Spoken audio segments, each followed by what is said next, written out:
মহান আল্লাহ রব্বুল আলামিনের চারজন নবী আজও বেঁচে আছে। পৃথিবীতে যতজন পয়গাম্বর বা বার্তাবাহক রব্বুল আলামিন প্রেরণ করেছেন, সেই সমস্ত পয়গাম্বর আজও তাদের নিজ নিজ কবরে জীবন্ত অবস্থায় আছেন। সুবহানাল্লাহ।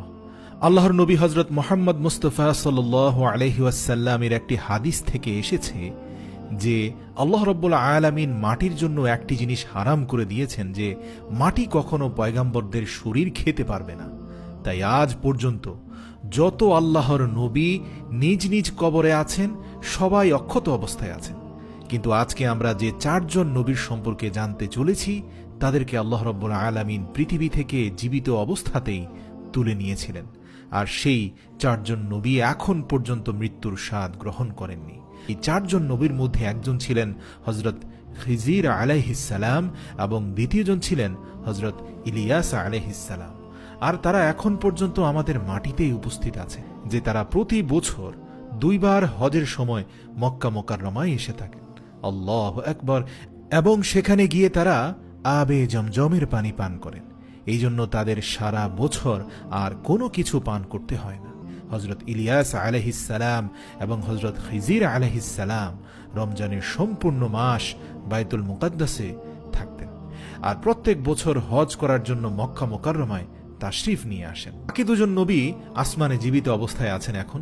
তারা হলেন হযরত ইদ্রিস আলাইহিস সালাম এবং হযরত ঈসা আলাইহিস সালাম। হযরত ইদ্রিস আলাইহিস সালাম জীবিত অবস্থায় আছেন এবং জান্নাতে বসবাস করছেন।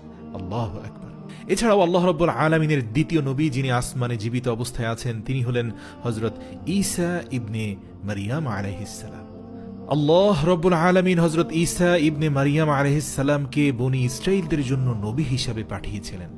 কিন্তু যখন ঈসা আলাইহিস সালাম সেই মানুষদের কাছে আল্লাহর দ্বীনের দাওয়াত দিলেন, তখন তাদের মধ্যে কিছু মানুষ ঈসা আলাইহিস সালামকে কবুল করে নিয়েছিল, কিন্তু বেশিরভাগ মানুষই তার শত্রুতে পরিণত হয়ে যায়। আর তারা একটি পরিকল্পনা করেছিল যে কোনোভাবে তারা ঈসা আলাইহিস সালামকে শূলবিদ্ধ করে হত্যা করবে। কিন্তু যখন হযরত ঈসা আলাইহিস সালামকে শুলে চড়ানোর সময় আসলো, তখন যে ব্যক্তি মূল চক্রান্তকারী ছিল, রব্বুল আলামিনের হুকুমে তার চেহারা ঈসা আলাইহিস সালামের মতো হয়ে যাওয়ায় লোকজন তাকেই শূলবিদ্ধ করল। আর এদিকে আল্লাহ রব্বুল আলামিনের বন্ধু হযরত ঈসা আলাইহিস সালামকে আসমানে নিয়ে যাওয়া হলো। সুবহানাল্লাহ।